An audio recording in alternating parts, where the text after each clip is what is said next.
Ja. Skal vi begynde igen? Yes. Velkommen tilbage. Ja, det var John og Betty. Og det synes jeg, sådan en case giver en god fornemmelse af, hvad det er for nogle principper, vi snakker om. Og det er en meget gribende historie. Jeg håber, det var godt for jer at høre den. Og vi kan udlede nogle principper af det, vi har lært ved at følge Betty og John i forsoningsprocessen, eksempel. De generelle principper, et af dem er for eksempel, vi skal ikke bare tilgive nogen, fordi de inderligt og ihærdigt undskylder og tigger og beder om tilgivelse. Mange mennesker har faktisk lidt svært ved det, og må kæmpe med det, og det er fordi, at man ubevidst eller uden at ane det, kan mærke, at den, der beder om tilgivelse, ikke har forstået, hvad vedkommende har gjort ved mig. Og så er det meget svært at gå ind i og give en tilgivelse. Som jeg siger, så er forsoning teamwork. Hvis jeg skal tilgive, skal den, der siger undskyld, også gøre sin del af samarbejdet, altså gå fra skyldfølelsen og ind i angeren. Og det er meget, meget svært at nå ind i angeren, som I kan se. For der opdager man virkelig, hvad man har gjort ved den anden. Det er egentlig mere bekvemt at blive i sin skyldfølelse, for eksempel. Men det er et teamwork, og det er meget vigtigt at understrege det. Så hvis du kan næsten bruge det som en tommelfingerregel, hvis nogen begynder at blive irriteret på dig, over at du ikke vil tilgive dem, eller at du har svært ved at tilgive dem, så er det et ret sikkert tegn på, at de ikke har forstået din side af sagen, og at angeren ikke har indfundet sig. Og så er der altså en chance for, at krænkeren ikke har forstået, hvad det hele går ud på. Yeah. Og som I hørte også, jeg understreger over for hvad det er, det er okay ikke at kunne tilgive, når man det ikke kan, men vigtigt om man lige kan mærke efter, at jeg vil gerne kunne. Når man gerne vil kunne og ikke kan, jamen så kan vi jo begynde at arbejde for det. Ikke sandt? Og som gode kristne skal vi ikke have det svært med ikke at kunne, fordi Jesus siger jo selv, at jeg er vintræet, I er grenen. Uden mig kan I ingenting. Ingenting, det er faktisk temmelig meget, det er alt. Ja. Det er et helt fantastisk skriftsted, som jeg virkelig holder fast i, for det er så befriende at tænke på, at vi skal ikke kun præstere en hel masse ting som gode kristne. Vi skal selvfølgelig have en vision om, hvor vi gerne vil hen, og kunne tilgive, og kunne have en stærk tro og sådan noget. Men det er ikke noget, vi kan af egen kraft. Men vi kan jo ikke åbne op for at få Guds kraft til at gøre det, hvis ikke vi først erkender, at vi ikke kan. Uden skyldfølelse. Og det er her, jeg tror, mange af os kristne let kommer til at føle skyldfølelse, hvis ikke vi kan tilgive, for det skal man jo kunne. Så hvis man går ind i skyldfølelse, så kan man slet ikke få fat i, så bider man sig fast i den idé om, at jeg skal kunne det her af min egen kraft. Jeg skal kunne det her for at få Guds tilgivelse. Det er også sådan, mange oplever fader hvor. Og det er ikke sådan, jeg mener, det skal forstås. Vi kan ikke give noget videre, vi ikke har fået. Vi kan ikke give en tilgivelse videre, hvis ikke vi har oplevet Guds tilgivelse. Tilgiv os vores synd, som også vi tilgiver vores syndere. Ikke sandt? Det hører jeg som, vi skal tilgive andre på samme måde, som Gud har tilgivet os. Jeg hører det ikke som, at han vil kun først tilgive os, hvis vi tilgiver andre. Og hvis I husker den der lignelse med, den der tjener, der skyldte sin herremester utrolig meget. Jeg kan ikke huske, hvad den hedder. Det er nemlig, jeg kan huske det her, det er en, der har en fantastisk gæld til sin mester. Og han bliver frygtelig fortvivlet, kaster sig på knæ, har noget her, og mesteren ynkes over ham og tilgiver ham hele hans gæld, og han bliver frigivet. Og så går han ud, og på trappen møder han så en, der skylder ham noget, og griber ham i struben og siger, betal, hvad du skylder mig. Så er det, han bliver kaldt ind til mesteren igen, og den tilgivelse, han fik, bliver taget fra ham, fordi han ikke gav den videre. Men vi skal først opleve Guds tilgivelse, før vi kan give den videre. Det er en helt normal proces. Og åbne op for at få kraften forudsætter, at vi kan erkende, at vi ikke kan af egen kraft, uden at have det dårligt med det. Det samme med at have en stærk tro. Der er mange, der synes, vi skal have en stærk tro. Det skal vi kunne præstere for at være gode kristne. Det er også meget svært at gøre det af egen kraft. Det kan heller ikke gøres uden nådegave. Det er faktisk helt vildt at tro på det, som vi tror på som kristne, hvis man virkelig tænker sig om. Det giver ikke mening for forstanden. Det er vanvittigt. Og alligevel er vi nødt til det, for det er det eneste håb, vi har. Men vi må erkende, at det er svært at tro. Så jeg siger, at en god kristen begynder med at erkende, hvor svag troen egentlig er. Og så kan vi bede om hjælp til at få en stærk tro. Men det kan vi jo ikke bede om hjælp til, hvis vi går rundt og har det dårligt med at have en svag tro. Så hvis vi indrømmer, at vi har en svag tro, er vi faktisk i et godt selskab med de helt store. I kender apostlen Peter. Kan I huske, at han troede, at han kunne gå på vandet?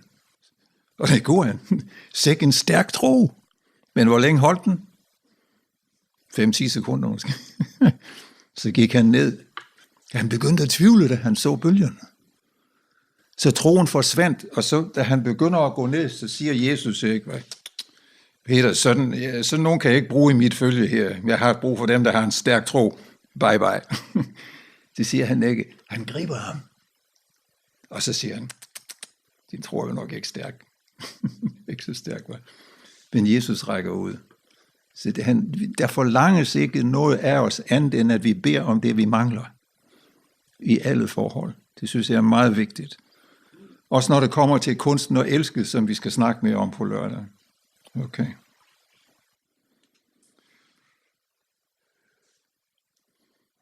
Nogle gange ser vi faktisk, at mennesker, der er blevet meget, meget, meget dybt såret, skynder sig med at tilgive.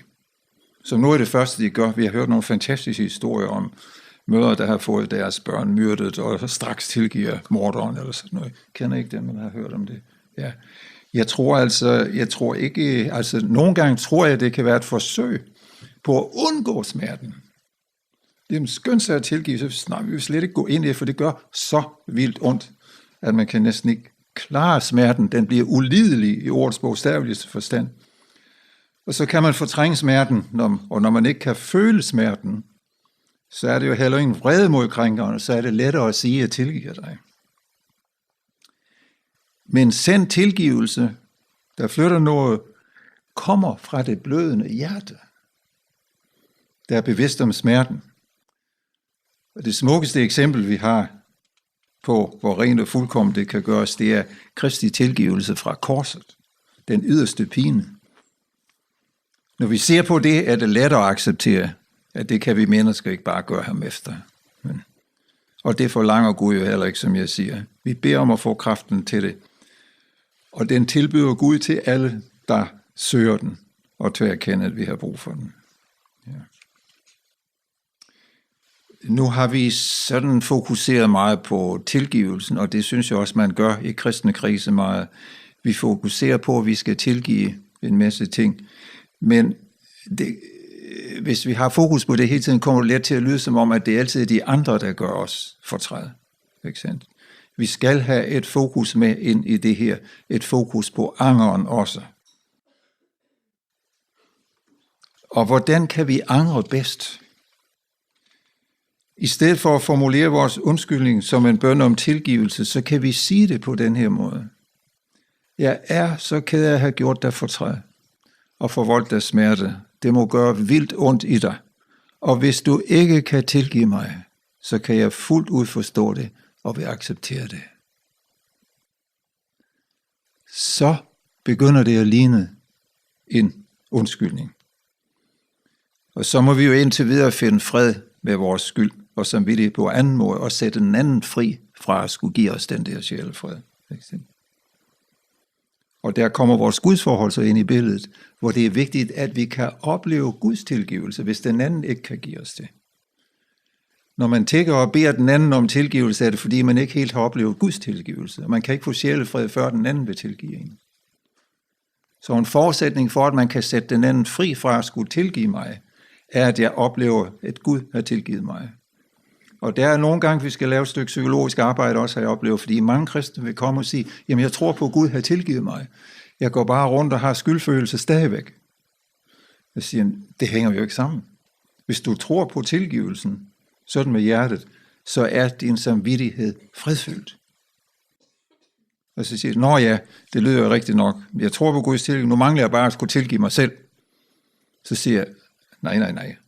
Vi kan ikke tilgive os selv. Det har vi ingen autoritet til.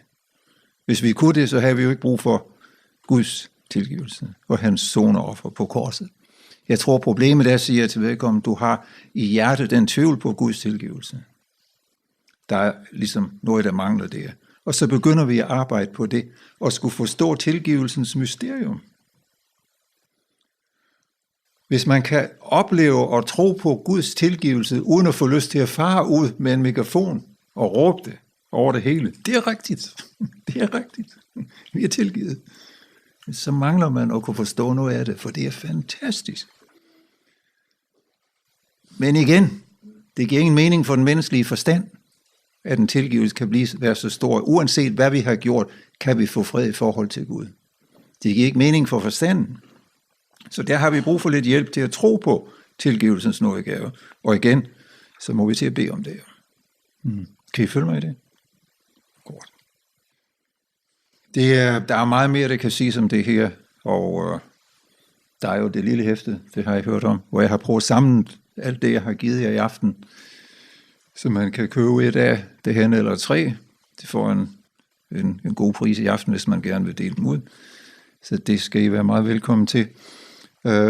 Der er også mange muligheder for at misforstå noget af det, jeg siger. Ikke sandt? Så det ville være rart, hvis nogen af jer har lyst til at kommentere noget, eller har nogle spørgsmål, I vil stille, så er I meget velkommen til det, så jeg kan uddybe nogle af de her ting.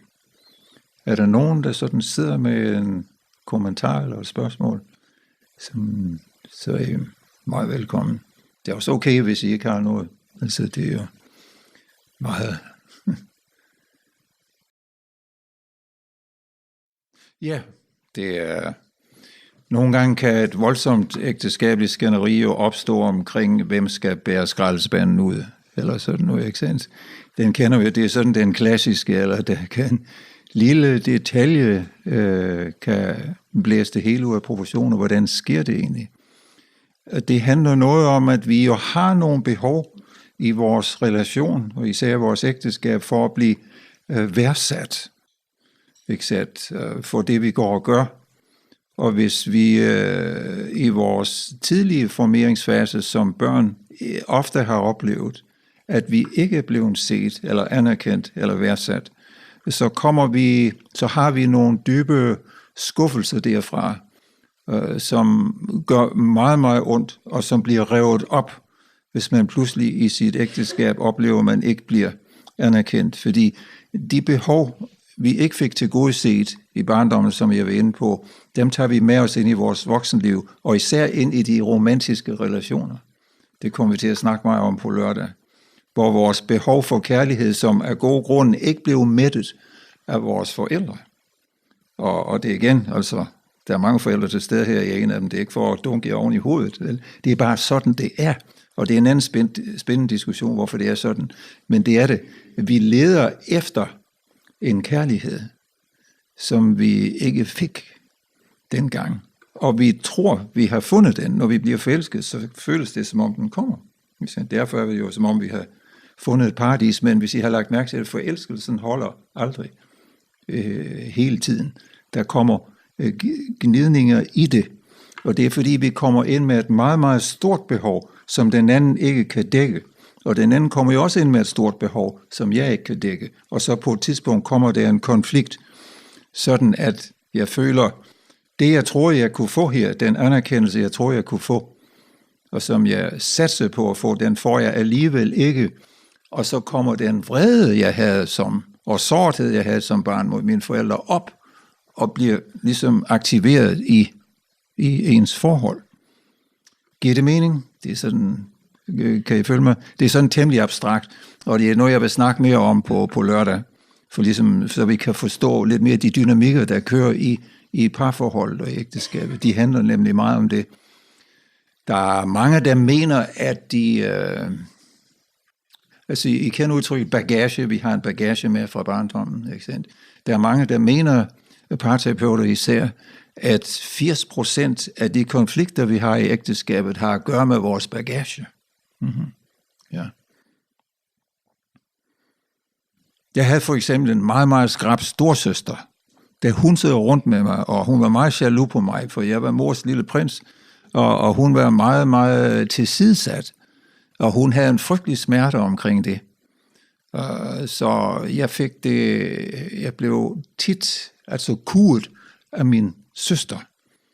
Og det vil sige, at jeg nogle gange i mit ægteskab med Deborah, hvis jeg synes, hun lige vil bestemme lidt for meget, så kan jeg blive meget rasende og såret, som på en måde, som er helt ude af proportion, som hun jo slet ikke kan gøre for. Men det er fordi, jeg bliver mindet om lille Peter og storsøster og det der. Ikke sandt? Og det virker meget ægte. Så nogle gange kan jeg blive meget vred, og så må jeg til at sige undskyld bagefter. Når jeg kan se, at jamen, det er jo helt ude af proportion, de her ting. Så det er på den måde, og der har vi alle sammen så mange programmer kørende. Ja. Som det kan være godt at kende til. Så vi kan ligesom have lidt medfølelse med os selv for at være så helt ude af balance nogle gange, og også medfølelse med vores ægtefælle for nogle gange at være lidt ude af proportion. Vi skal til at have lidt ondt af hinanden på en god måde. Fik du lidt kommentar på det? Ja, fordi... Ja. Det, der sker i forsoningen, som vi så mellem Betty og John, ikke sandt? Det var en forsoning. Vi kan se der, at det er ikke bare reparationsarbejde. Det er der mange, der tror, at i forsoning, der reparerer vi en skade. Ja, det gør vi også, men der sker noget andet og dybere. Det er en uddybelse af kærligheden, faktisk. Fordi det John og Betty, de oplever til sidst, de oplever en samhørighed. I og med, at han kan se Bettys smerte, så er hun ikke længere alene med den. Grunden til, at hun havde det så svært, det var, at han ikke forstod hendes smerte. Han tænkte kun på sin egen smerte. Og så er de isolerede. Så er de ensomme i den relation, hvor de skulle føle sig sammen. Man gifter sig jo for at opleve samhørighed. Derfor er det så svært, når man den her samhørighed, når man går glip af den i ægteskabet, så kommer der en voldsom pine, en ensomhedsoplevelse, man havde som barn også faktisk. Voldsom. Så det gælder om at komme sammen i en samhørighed igen. Og det sker i smerten. Og så ophører smerten at være lidelse. Og her er et andet princip, der er vigtigt, som jeg har lagt mærke til i mit arbejde også. Det gik mange år, før jeg opdagede det i mit arbejde med folk. Uanset hvad de kom med for en problematik, så havde de alle sammen ondt i hjertet. Ikke sandt? Og det var det, der interesserede mig. Det, som de alle sammen havde fælles. Ikke om det var en depression, en spiseforstyrrelse, en skilsmisse, eller de havde mistet et barn, eller hvad det nu kunne være, man gik til psykolog for. Det var det, at noget gjorde ondt. Og det værste ved smerten, det var oplevelsen af at være alene med den. Det er ikke smerten som sådan, der er problemet. Det er måske også en ny tanke for jer.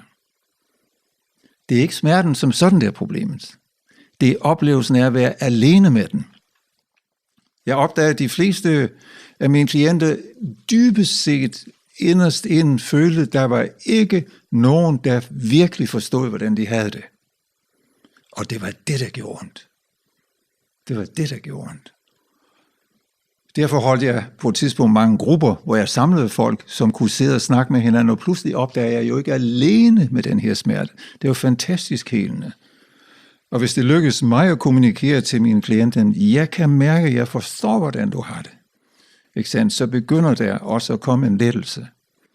Så det at være sammen med selvfølgelig sin ægtefælle i smerten, er en fantastisk oplevelse af kærlighed. Fordi, som jeg siger, samhørighed er kærlighedens kendetegn. Det er jo det, vi oplever, når vi virkelig er forelskede og virkelig elsker nogen, så oplever vi jo, at vi er i en samhørighed med dem. Ikke sandt? Men om vi går ind i den samhørighedsoplevelse via lykkerusen, som i forelskelsen, eller via smerten, som det sker i forsoningen, er sådan set ligegyldigt, bare vi får en samhørighedsoplevelse. Faktisk er samhørighedsoplevelsen gennem smerten dybere og mere, her bygger vi på klippegrund, for det kan ikke blive værre. Og når vi kan det, så er den stabil. Det er den anden ikke. Samhørigheden i forelskelsen er ustabil. Derfor vil en forelskelse altid blive afløst af en krise på et eller andet tidspunkt, som man så endelig ikke må misforstå som en, nu er det fordi vi har fundet den forkert eller sådan noget. Det er ofte det folk skynder sig og beslutter sig for, og så bliver man skilt og leder efter en anden en og sådan noget, og gentager det hele sig. Nej, det skal forstås på en anden måde. Vi skal have fundet den samhørighed i smerten sammen. Så er man et, og så er man bare glad. Det er en oplevelse af kærlighed. For det er ikke godt for mennesket at være ene. Ikke sandt? Det kan man se det. Ja. Meget, meget vigtigt princip. Ja. Så I kan se, selvom det går skævt, selvom det går skidt, så er der en vej igen. Det skal man lige finde. Kommer vi mere ind i på lørdag. Ja. Ja. Altså det er min tilgang til psykiske lidelser. Der er mange forskellige diagnoser, der er hæftet på, mange forskellige former for psykiske lidelser. Og det gælder igen, uanset hvilken diagnose folk har, depression, skizofreni, eller hvad det nu kan være, voldsom spiseforstyrrelse, så er der en smerte inde bagved. Og den smerte er så ulidelig, fordi folk oplever sig alene med den, at sindet opfinder en distraktionsmanøvre, som for eksempel kan være en depression. Fordelen ved at være deprimeret er, at man ikke kan mærke så meget. Man kan ikke mærke glæde, man kan ikke mærke sådan gode følelsesmæssige svingninger, men man kan måske heller ikke mærke smerten så meget. Så det er som om, man lukker for en knap, så man ikke kan føle dybden, fordi det gør for ondt at gå ned og føle den smerte, der egentlig er der. Så i stedet for at se på mennesker med såkaldte sindslidelse som syge, ser jeg dem som mennesker, der lider. Har I ordet sindslidelse på færøsk? Ja, fordi det gamle udtryk sindslidelse er egentlig rigtig godt. Det har bare fået karakter af sindssyge. Og det er ikke sygt at være fyldt med smerte.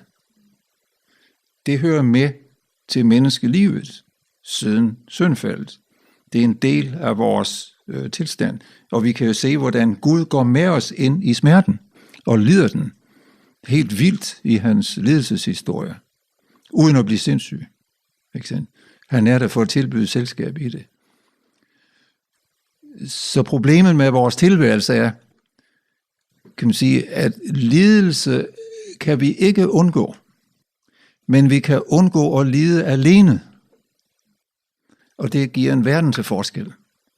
Ikke sandt? Og når jeg fortæller folk, der har en masse diagnoser, de her ting, så er det som om deres menneskelige værdighed bliver genetableret. Jeg siger, du er egentlig ikke syg. Du lider bare så meget, at du ikke kan fungere godt. Du kan ikke koncentrere dig, du har en masse problemer, du fungerer ikke særlig godt. Men det er ikke fordi, du egentlig er syg, det er fordi, der er så meget smerte i dig, som du går alene med. Det resonerer med noget. Så det er det, der er brug for i behandlingen af mennesker med såkaldt sindslidelse. Det er ikke for meget fokus på alle de her symptomer. Det er vi selvfølgelig nødt til at gøre noget ved også, men vi skal kigge ind i sjælen og se, hvor meget smerte det er der. Ja. Kan I følge mig i det?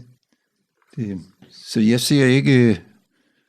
ser ikke sindssyge mennesker. Jeg ser mennesker, der lider meget. Og det kalder jeg arbejde på hjerteplanet. Og det giver en god respons meget, meget hurtigt. Ja. Ja.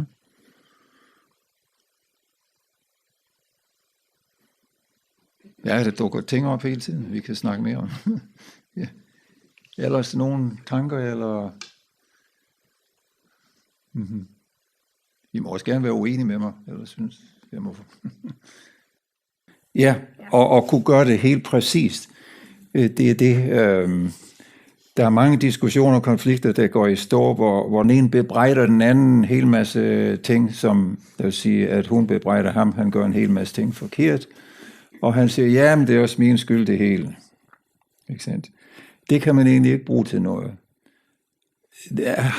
Den mand eller fyr, der siger det, han skal blive bevidst om, hvad det er, han har gjort forkert. Helt konkret. Og så siger hun skyld for det, men ikke for det hele. Det er meget vigtigt, at man bliver meget konkret. Også den, der bebrejder. Nå, men du kan aldrig huske, hvad du skal gøre, eller du tager altid tingene alt for tungt, eller hvad det nu kan være. De der ting kan ikke bruges til noget. Vi skal ned i noget helt konkret. Hvad er det lige præcis, der generer? Og hvad er det lige præcis, jeg føler, jeg har gjort forkert? Så hvis man går rundt med en eller anden form for skyldfølelse eller noget, så er det vigtigt at mærke efter, hvad konkret er det, jeg har gjort forkert. Man skal for eksempel aldrig sige undskyld, hvis man ikke føler, man har gjort noget forkert. Jeg ved ikke, om jeg var inde på det i mit foredrag her. Det er meget, meget vigtigt.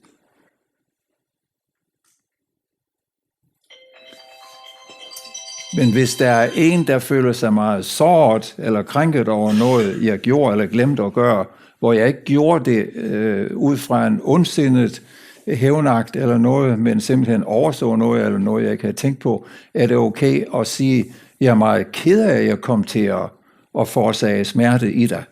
Men vi behøver ikke sige undskyld. Vi skal ikke have skyldfølelse, hvis ikke vi har gjort noget forkert, men medfølelse med den anden. Men det er et meget, meget vigtigt princip at være konkret i måden, vi tænker over det på. Hvad er det, jeg har gjort forkert? Vi gør alle sammen noget forkert. Men den der med, jamen jeg gør også alting forkert, pas på med den. Fordi den kan vi ikke bruge til noget. Den er jo egentlig meget bekvem, for så behøver man jo ikke at forholde sig til noget som helst. Det er bare alt sammen galt. Ja, det er jo trist, ikke sandt? Men fordelen ved det er, at så kommer vi ikke ned i the nitty-gritty. Hvad er det virkelig, jeg har gjort forkert? Jeg havde engang et par, hvor manden var meget kritisk over for sin kone, og han synes, at hun skulle hjælpes hos psykolog. Han kom med en liste så lang over ting, der var galt med hende, og så pludselig kan han jo høre, at han lægger ligesom op til livsmej, så han skynder sig at sige, jamen, jeg er bestemt heller ikke fuldkommen, jeg har også en masse fejl. Og så kunne man se, at han havde det helt godt med at sige det, fordi så havde han ligesom sagt, det er også noget galt med ham. Så vender jeg mig til ham og siger, og kan du sige helt præcis, på hvilken måde du ikke er fuldkommen? Pause. Pause. Det er meget let at komme med de der generaliserede tilståelser, men det er det, der gør ondt, og det er der, vi skal ned. Og det er det, mange folk undgår at ligesom brug for nogle gange en tredje part til at holde dem fast i det. For det er det, der gør ondt, men det er også det, der bliver forløst. Ikke sandt? Og det er vigtigt, at man er i et trygt miljø, hvor man kan gøre det. Ja. Og det tror jeg, alle har brug for. Sådan et trygt miljø, hvor man virkelig kan komme ud med det. Og ligesom dele med det og få at vide, at man er ikke fordømt. Og det skal jo ikke komme som nogen overraskelse, vel? At vi gør en masse ting forkert. Vi er jo syndere, ikke også? Det står jo i Bibelen, side op og side ned. Så det kan ikke komme som overraskelse, at vi må lave noget forkert nogle gange. Ja, og det skal vi have det godt med at kigge på. Ja. Der er nogle gange nogen, der spørger, om man skal tilgive en, der ikke siger undskyld. Og ikke, hvis der er nogen, der sidder med det spørgsmål, så vil jeg gerne spørge om det for jer. Ja. Det sidder du med? Virkelig godt spørgsmål. Det er gode pointe, det vil jeg gerne gøre. Forsoning er jo teamwork, ikke sandt? Og hvis nogen kommer og angrer, så kan vi se, så er det let at tilgive. Det er meget lettere. Hvis der nu er nogen, der ikke angrer, og vi er vrede over det, der blev gjort mod os, kan man så tilgive? Altså, jeg mener jo strengt taget, sådan som vi bruger begreberne her, man kan ikke tilgive nogen, der ikke beder om tilgivelse. Det er i hvert fald ikke forsoning. Men det du kan gøre, du kan arbejde dig ud af din vrede, sådan at du kan nå hen til et punkt, hvor du er parat til at tilgive, hvis den anden skulle komme og sige undskyld. Det vil sige, der er ikke sket en tilgivelse i forsoningsforstand, men du er kommet ud af din vrede. Og det kan du også godt, og det kan du altid gøre, selvom den anden ikke arbejder med på det. For din vrede er ligesom dit eget personlige anliggende. Det er den måde, du administrerer din smerte på. Du bliver såret voldsomt af nogen. Au, det gjorde ondt. Og når den smerte bliver for stor, så slår vi over i vrede. Det kommer vi også til at snakke om på lørdag. Gå hen lige et glip af lørdag. Ja. Vreden er at dække over en smerte. Så ved at arbejde ud fra de her ting og få fat i smerten og få hjælp til at rumme den sammen med et andet menneske eller sammen med Gud via Kristus, altså kom ind i den og stå i smerten, eventuelt hulke den ud, så kan du komme bag om vreden og komme af med vreden, så du ikke går rundt og bærer på en vrede i forhold til det andet menneske, men en sorg. Ja. Der er ikke noget galt med sorg. Det ødelægger ikke vores kærlighedsevne på samme måde, som vrede gør. Sorg bringer os tættere på Gud. Det gør vrede ikke. Ikke den vrede, vi snakker om her. Ikke sandt? Og så er vi ude af det. Det er derfor mange siger, at du skal tilgive, fordi så det er på din egen skyld, altså noget, for det er usundt at gå rundt og ikke have tilgivet. Jeg nuancerer det lidt og siger, at du skal ud af vreden. Du skal ud af vreden. Ikke sandt? Og det kan du godt gøre, selvom den anden ikke arbejder med. Det er sådan. Hænger det sammen for dig? Forskellen mellem forsoning og det her tilgivelse? Det kræver enormt meget, og det er ikke noget, man kan gøre ved egen hånd eller egen kraft. Altså, det er vigtigt, hvis visionen giver mening for dig, så kan man virkelig arbejde på at bede om at få styrken til at blive i sorgen, og få kraften til at modstå fristelsen til at bære nag og blive bitter. Og der er kun én, der kan det, Kristus, på smertet. Det er fantastisk, det han gør. Den uret og anklager og alt muligt, han bliver udsat for, og svigter det hele. Helt ud i det vilde, og ikke et sekund er der bitterhed. Det her, I kan se, det er det, der er fantastisk i det. Han har styr på det der. Og han ved godt, vi ikke har, men tilbyder hjælp med det. For når vores smerte når over en bestemt tærskel, så slår vi over i vrede. Det er ligesom en sikkerhedsventil. Og det er jo godt, for ellers skal vi blive sindssyge, eller begå selvmord, eller sådan noget, på grund af den smerte der. Men den vrede vil jo bygge konflikter videre i forholdet. Så vi er nødt til at komme ud af vredesreaktionen, eller anger den, når den har været der. Mm-hmm. Ja, det er en stor opgave, men det, du rører ved, det er fantastisk, fordi det er svært at være i en relation. Og nogle gange er der lidelse i det. Nogle gange er der kors at bære på i en relation. En af mine bekendte, som har skrevet nogle bøger om kroppens teologi og om alle de her ting, han siger til meget rammende, at til ægteskabet hører der 3 ringe. Der er the engagement ring, der er the wedding ring, og så er der the suffering. Den sidder lige højt. Men det gode nyhed er, hvis vi favner lidelsen og får hjælp til, er den kort vej. Det er modstand mod lidelsen, der får den til at trække ud. Det ser vi også i Jesu tilfælde. Hans lidelse er 3 timer på korset. Det er mere end nok, tror jeg. Men det er alligevel kun 3 timer i forhold til en evighed i herlighed. Ikke sandt? Så når vi favner smerten, så bliver den hurtigt forløst. Ja. Men først skal vi også have tilladelse til det. Og det er det, jeg prøver at give. Fordi det er jo ikke ind at være i smerte. Det bliver betragtet som en svaghed og en falliterklæring i vores lykkeræs i det her samfund. Og det er det, vi skal have lavet om på. Der er ikke noget forkert ved at lide.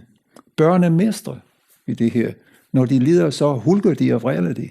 Og så er det overstået på få minutter. De forløser det gennem kroppen. Der er mange mennesker, der skal lære at hulke som voksne. Så kommer man meget hurtigt igennem det. Men der er så mange hæmninger og blokeringer mod at græde som voksne. Ja. Så det er meget vigtigt at tage med. Sorgen, lidelsen er et faktum, og jo mere vi fornægter den og gør modstand mod den, jo mere får vi af den, jo mere vi accepterer den og centrerer os i den, desto kortere er den. Det er de gode nyheder. Ja.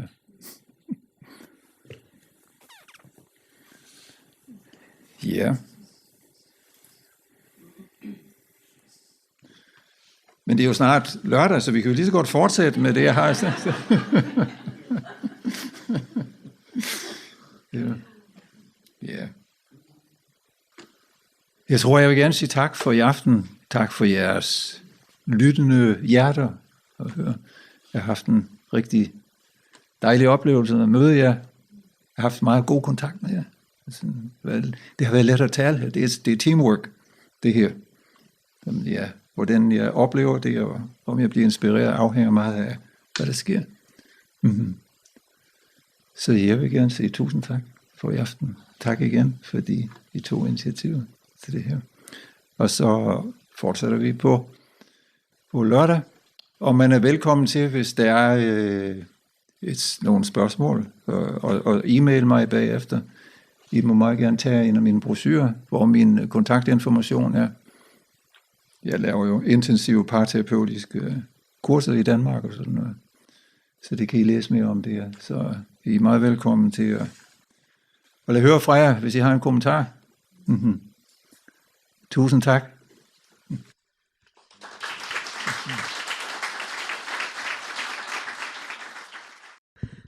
Tusind tak, Peter.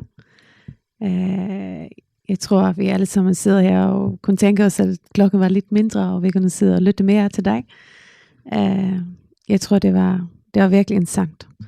Og jeg tror vist nok, at vi alle sammen har noget at tænke på, og vi kan arbejde med. Tusind tak. Men jeg tror, vi ender med bøn, og den bliver på færøsk. Jeg håber, det er okay. Jesus, jeg takker deg for at jeg følte feir. Takker deg for at vi har hørt noen sannlegger som forbinder oss på akkurat måte. Takk deg vi teker og Jesus. Takker deg for at du vil hjelpe oss ved å skilje tørven vi tar at hava til vi og gjøre livet feir. Feir vi om at alle tankar som er en gang til kveld, tjokken som det, at du släpper fram att arbeta vi är ju jag kan för be om att det ska vara några ampo vi får för att bruka till att komma takta i förhåll vi teker och Jesus och sen till kvar annan eller till relationer som vi nu är för i. Jesus är tack för att en frigör är en frigör som ber över allt och som vi kan bara finna att jag och Jesus. Vi är virkelig omfärd att du vet en fri och vet en skickning kvill bara i rockon som ägställningar och som pör att vi kan ordentligt och finna några på sjurfärd, inte bara kväll men kan bitcha vi är på det. Tack dig för Jesus att du är så fantastisk och att vi kan ha inte allt från dig. Jag vet vi sträcker inte längre än ett visst. Takk for kveld og feir, og jeg ber om at du vil kjøre et land til vi nå får ha i mater. Takk for alt. Amen. Så tusen takk.